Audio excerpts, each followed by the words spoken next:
చామరం news ఛానల్కు స్వాగతం. ఈనాటి ముఖ్యాంశాలు: అమరావతిలో బిజీగా సీజేఐ పర్యటన, భారత డిఎన్ఏలోనే మధ్యవర్తిత్వం, ఈ వేసవి మరింత హాట్, రగిలిన చైతన్యం, సత్ఫలితాలు ఇస్తున్న డ్రగ్స్పై దండయాత్ర, సైకిల్ ర్యాలీ, సెమీస్లో టీమిండియా, జింబాబ్వేపై దక్షిణాఫ్రికా గెలుపు, వీటిని తింటూ బరువు తగ్గొచ్చు. ఈరోజు వార్తలను చూద్దాం. అమరావతిలో బిజీగా సీజేఐ పర్యటన. సుప్రీంకోర్టు ప్రధాన న్యాయమూర్తి జస్టిస్ సూర్యకాంత్ రాజధాని అమరావతిలో బిజీగా గడిపారు. రాష్ట్ర జ్యుడిషియల్ అకాడమీ, హైకోర్టు అతిథి గృహం నిర్మాణాలకు శంకుస్థాపన చేశారు. అలాగే నూతనంగా నిర్మించిన హైకోర్టు న్యాయమూర్తుల నివాస సముదాయంను ప్రారంభించారు. ఆదివారం మధ్యాహ్నం తిరుపతి నుంచి విజయవాడకు చేరుకున్న సీజేఐ విమానాశ్రయం నుంచి నేరుగా రాజధాని అమరావతికి చేరుకున్నారు. తుళ్లూరు మండలం పిచ్చుకలపాలెం గ్రామంలో అధునాతన హంగులతో నిర్మించనున్న రాష్ట్ర జ్యుడిషియల్ అకాడమీ భవనానికి శంకుస్థాపన చేశారు. భూమి పూజ నిర్వహించి పునాదిరాయి వేశారు. శిలాఫలకాన్ని ఆవిష్కరించారు. కార్యక్రమంలో ముఖ్యమంత్రి చంద్రబాబు, సుప్రీంకోర్టు న్యాయమూర్తులు justice J K Maheshwari, justice P S Narasimha, justice Prashant Kumar Mishra, justice S V Bhatti, justice Joymalya Bagchi, high court ప్రధాన న్యాయమూర్తి జస్టిస్ ధీరజ్ సింగ్ ఠాకూర్, హైకోర్టు న్యాయమూర్తులు పాల్గొన్నారు. భారత డిఎన్ఏలోనే మధ్యవర్తిత్వం. భారతదేశ డిఎన్ఏలోనే మధ్యవర్తిత్వం ఉందని సుప్రీంకోర్టు ప్రధాన న్యాయమూర్తి జస్టిస్ సూర్యకాంత్ స్పష్టం చేశారు. ఆంధ్రప్రదేశ్ రాష్ట్ర న్యాయ సేవా సంస్థ నేతృత్వంలో ఆదివారం విజయవాడలో మధ్యవర్తిత్వంపై నిర్వహించిన రాష్ట్ర స్థాయి సదస్సుకు ఆయన ముఖ్య అతిథిగా హాజరయ్యారు. ఆయనకు రాష్ట్ర హైకోర్టు ప్రధాన న్యాయమూర్తి జస్టిస్ ధీరజ్ సింగ్ ఠాకూర్, సీఎం చంద్రబాబు స్వాగతం పలికారు. కోర్టుల వల్ల కుటుంబ సమస్యలు, ఇతరత్ర సమస్యలు కొంత వేగంగా పరిష్కారం అవుతున్నప్పటికీ తెగని చాలా సమస్యలకు మధ్యవర్తిత్వం ఎంతో ఉపయుక్తంగా ఉందని జస్టిస్ సూర్యకాంత్ తెలిపారు. ప్రతి సమస్యకు కోర్టుకు వెళ్లడంతో పరిష్కారం కాదని, కుటుంబ తగాదాల వల్ల కోర్టులో కేసులు ఎక్కువవుతున్నాయని తెలిపారు. మొదట ఇరుపక్షాలు మధ్యవర్తిపై నమ్మకం ఉంచితేనే సత్ఫలితాలు వస్తాయన్నారు. మన దేశంలోనే కాకుండా ప్రపంచవ్యాప్తంగా మధ్యవర్తిత్వం ప్రస్తుత కాలంలో ఆమోదించిన ప్రక్రియగా పేర్కొన్నారు. న్యాయ వ్యవస్థ కూడా దీనిని ప్రోత్సహించాలన్నారు. తాను మలేషియా చీఫ్ జస్టిస్ను కలిసినప్పుడు వారు మధ్యవర్తిత్వాన్ని ఎంత బాగా వినియోగించుకుంటున్నారో అర్థమైందని చెప్పారు. ఏపీ ప్రభుత్వం భూ సమీకరణ కోసం రైతులతో జరిపిన చర్చల ఫలితమే రాజధాని అమరావతి అని, మధ్యవర్తిత్వానికి ఇదో ఉదాహరణగా అభివర్ణించారు. ఈ వేసవి మరింత హాట్. ఈసారి వేసవిలో ఎండలు మంటలు రేపనున్నాయి. దేశంలోని చాలా ప్రాంతాలతో పాటు రాష్ట్రంలో ప్రస్తుత వేసవిలో సాధారణం కన్నా ఎక్కువ ఉష్ణోగ్రతలు నమోదయ్యే అవకాశం ఉందని భారత వాతావరణ శాఖ, విపత్తుల నిర్వహణ సంస్థలు వెల్లడించాయి. మార్చి నుంచి మే మధ్య ఉత్తరాంధ్ర తప్ప రాష్ట్రంలోని మిగతా ప్రాంతాల్లో సాధారణం లేదా అంతకంటే ఎక్కువ ఉష్ణోగ్రతలు నమోదవుతాయని వాతావరణ శాఖ పేర్కొంది. రగిలిన చైతన్యం, సత్ఫలితాలు ఇస్తున్న డ్రగ్స్పై దండయాత్ర, సైకిల్ ర్యాలీ. మత్తుకు బానిసలై తమ జీవితాలను నాశనం చేసుకుంటున్న యువతను మేల్కొల్పేందుకు 5 మహిళా పోలీసులు చేపట్టిన డ్రగ్స్పై దండయాత్ర, సైకిల్ ర్యాలీ సత్ఫలితాలను ఇస్తోంది. మారుమూల గ్రామాలకు సైతం వెళ్లి డ్రగ్స్ వినియోగం వల్ల ఉత్పన్నమవుతున్న సమస్యలను వారు కళ్లకు కట్టినట్లు వివరించారు. వీటి నివారణకు ప్రభుత్వం తీసుకుంటున్న చర్యలపై అవగాహన కల్పించారు. దీంతో విద్యార్థుల్లో చైతన్యం మొదలైంది. డ్రగ్స్పై దండయాత్ర నింపిన ధైర్యంతో వారు తమ కళ్ళెదుట జరుగుతున్న విషయాన్ని 1972 కాల్ సెంటర్కు ధైర్యంగా ఫోన్ చేసి చెబుతున్నారు. సెమీస్లో టీమిండియా. టీ20 వరల్డ్ కప్లో భారత జట్టు సెమీఫైనల్లోకి అడుగుపెట్టింది.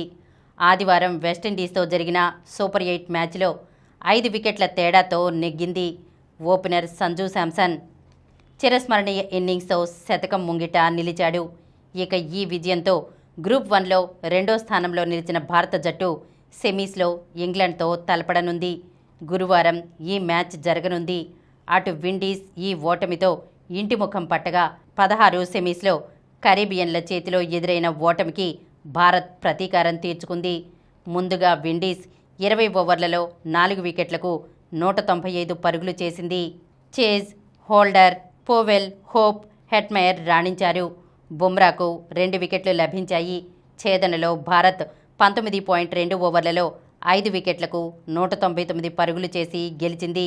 తిలక్ పర్వాలేదనిపించారు. హోల్డర్, జోసెఫ్లకు 2 వికెట్లు దక్కాయి.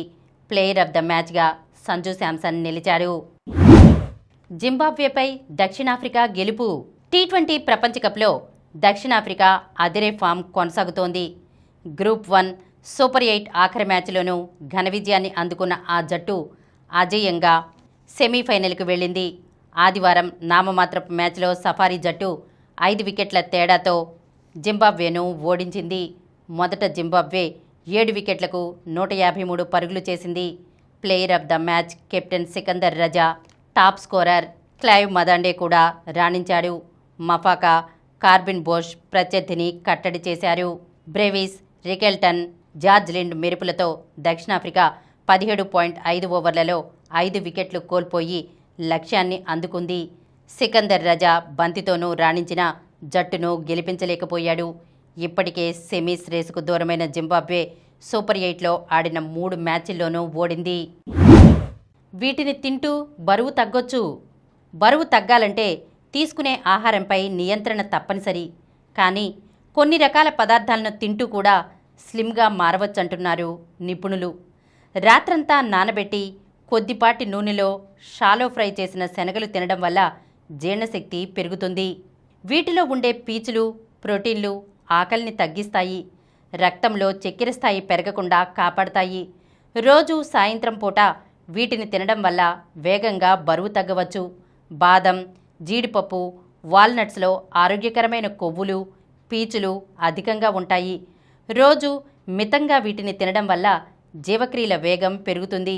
ఆకలిగా ఉందనే భావన రాదు. దీంతో శరీర బరువు క్రమంగా నియంత్రణలోకి వస్తుంది. చిలకడ దుంపలను ఉడికించి కొద్దిగా నేతిలో వేయించి తింటే చాలాసేపటి వరకు కడుపు నిండిన భావన ఉంటుంది. వీటిలో అధికంగా పిండి పదార్థాలు, పీచులు, ఇతర పోషకాలు ఉంటాయి. ఇవన్నీ కలిసి శరీరానికి తక్షణ శక్తిని అందిస్తాయి. స్నాక్స్, ఇతరత్ర ఆహారం తీసుకోవాలనే కోరికను తగ్గిస్తాయి. దీంతో త్వరగా బరువు తగ్గే వీలు ఏర్పడుతుంది. ఇప్పుడు కొన్ని సంక్షిప్త వార్తలను చూద్దాం. జమ్మూ కాశ్మీర్లో వెల్లువెత్తిన నిరసన. ఖమేనీ హత్యను ఖండిస్తూ రోడ్డెక్కిన నిరసనకారులు. ఖమేనీ హత్యకు వ్యతిరేకంగా జమ్మూ కాశ్మీర్లో నిరసనలు వెల్లువెత్తాయి. శ్రీనగర్ సహా కాశ్మీర్లోని అనేక ప్రాంతాల్లో వేలాది మంది నిరసనకారులు ఆదివారం వీధుల్లోకి వచ్చి అమెరికా, ఇజ్రాయిల్కు వ్యతిరేకంగా నినాదాలు చేశారు. అమెరికా బార్లో కాల్పులు, 3 మృతి. అమెరికాలోని టెక్సాస్ రాష్ట్రం ఆస్టిన్లో ఆదివారం జరిగిన కాల్పుల ఘటనలో 3 మరణించగా 14 మంది గాయపడ్డట్టు అధికార వర్గాలు తెలిపాయి. పోలీసులు జరిపిన ఎదురు కాల్పుల్లో నిందితుడు కూడా మరణించాడు. గుకేష్కు మళ్లీ డ్రా. ప్రేగ్ అంతర్జాతీయ చెస్ ఫెస్టివల్ మాస్టర్స్ విభాగంలో విజయం కోసం దొమ్మరాజు గుకేష్ ఎదురుచూపులు కొనసాగుతున్నాయి. 4వ రౌండ్లోనూ అతడు విజయాన్ని అందుకోలేకపోయాడు. నవారాతో గేమ్ను గుకేష్ డ్రాతో సరిపెట్టుకున్నాడు. సలీమాకు హాకీ పగ్గాలు. గచ్చిబౌలి స్టేడియం వేదికగా ఈ నెల 8 నుంచి జరిగే హాకీ వరల్డ్ కప్ క్వాలిఫైర్స్ కోసం భారత మహిళల జట్టును ప్రకటించారు. 20 మందితో కూడిన ఈ బృందానికి సలీమా టెటే సారథ్యం వహించనుంది. సిరీస్ క్లీన్ స్వీప్, 409 పరుగుల భారీ స్కోరు. కెరీర్ ఆఖరి వన్డేలో అలీసా హీలీ చిరస్మరణీయ ఇన్నింగ్స్ ఆడగా బేత్ ముని అజేయ సెంచరీతో అదరగొట్టిన వేళ భారత్తో వన్డే సిరీస్ను ఆస్ట్రేలియా మహిళలు క్లీన్ స్వీప్ చేశారు. మరిన్ని వార్తా విశేషాలతో రేపటి సమరం న్యూస్ ఛానల్లో మళ్ళీ కలుద్దాం.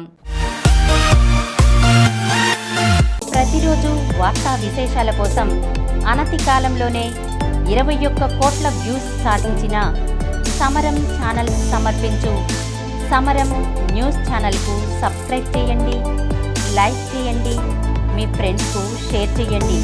అలాగే ప్రక్కనున్న గంట సింబల్ని ప్రెస్ చేయడం మర్చిపోకండి.